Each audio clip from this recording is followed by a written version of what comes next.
ایک دوسرے کا تعاون چاہتا ہے، تناصر چاہتا ہے، امداد باہمی کا تقاضا کرتا ہے، اور اپنی ضروریات کے لحاظ سے بھی انسان ایک دوسرے سے جڑ کر کے ہی رہ سکتا ہے، ورنہ اس کی زندگی اجیرن بن جائے گی۔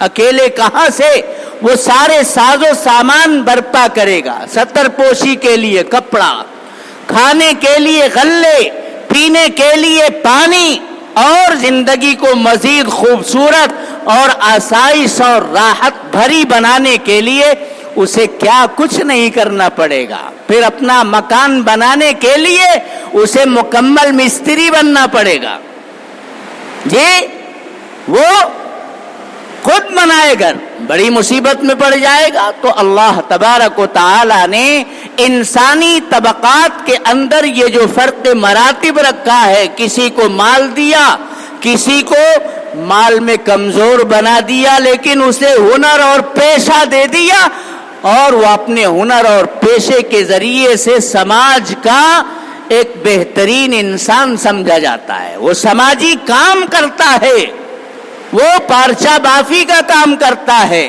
آپ کے چپل جوتے ٹوٹ جاتے ہیں، ان کی درستگی کا کام کرتا ہے۔ وہ آپ کے مکان کو بنانا جانتا ہے، وہ الیکٹریشین ہے، آپ کے بگڑے ہوئے پنکھے کو، آپ کی لائٹ کو، آپ کی اے سی کو بنانے کا کام جانتا ہے۔ میرے دوستو، وہ سماج کا گیا گزرا انسان نہیں ہے، یقیناً وہ سماج کا بہترین آدمی ہے، اس کی ضرورت سماج کو پیش آتی ہے۔ تو ہم سب اسی انداز میں اس دنیا کو رات اور دن دیکھتے ہیں۔ مالداروں اور غریبوں کے بیچ میں یہ دنیا اپنے شب و روز کو گزارتی ہے، کوئی خادم ہے، کوئی مخدوم ہے۔ جناب محمد الرسول اللہ صلی اللہ علیہ وسلم نے انسانیت کو احترام بخشا ہے، وقار بخشا ہے، مقام عطا کیا ہے، رتبہ اس کا بلند کیا ہے۔ آپ کی آمد سے پہلے میرے دوستو انسانیت ہی کے طبقہ میں بیواؤں کی کوئی قیمت نہیں تھی، یتیموں کا کوئی پرسان حال نہیں تھا۔ انہیں تو میرے دوستو اگر لوگ اٹھاتے بھی تھے، ان کے سروں پر کچھ دن ہاتھ پھیرتے بھی تھے، تو صرف اس لیے کہ ہم اگر اس کو اپنے نرغے میں رکھیں گے، اپنی طرف اس کو مائل رکھیں گے، اپنی جانب اس کو رکھیں گے، تو کل کے دن ہم اس کے مال کے اوپر قابض بن جائیں گے۔ یہ منصوبہ بنا کر کے میرے دوستو اگر کوئی یتیم کو اپناتا تھا تو اپناتا تھا، ورنہ اپنانے کا کوئی تصور نہیں تھا۔ اور آپ جانتے ہیں کہ عرب کے اندر اس زمانے میں تو پوری دنیا کے اندر ہر کمزور دبا اور کچلا ہوا سمجھا جاتا تھا، اور ہر طاقتور اپنے آپ کو میرے محترم بزرگوں اور دوستوں انسانیت کے بیچ میں ٹھیکیدار اپنے آپ کو تصور کرتا تھا۔ جناب محمد الرسول اللہ صلی اللہ علیہ وسلم کی تعلیمات نے آ کر کے انسانیت کے بیچ میں چھوت چھات کو، ذات پات کو، علاقائی تصور تعصب کو، برادر واد کو جناب محمد الرسول اللہ صلی اللہ علیہ وسلم نے کہہ دیا کہ میں ان ساری جہالت اور جاہلیت کی باتوں کو اپنے پیروں تلے روندتا ہوں، اس کی کوئی حیثیت اور حقیقت نہیں ہے۔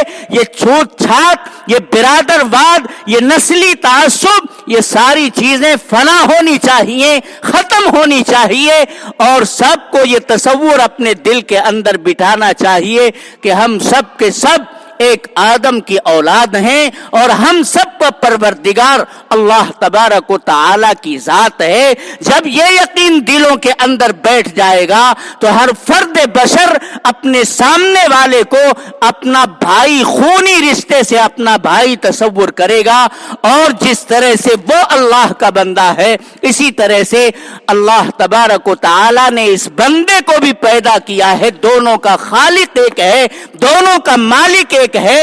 یہ تصور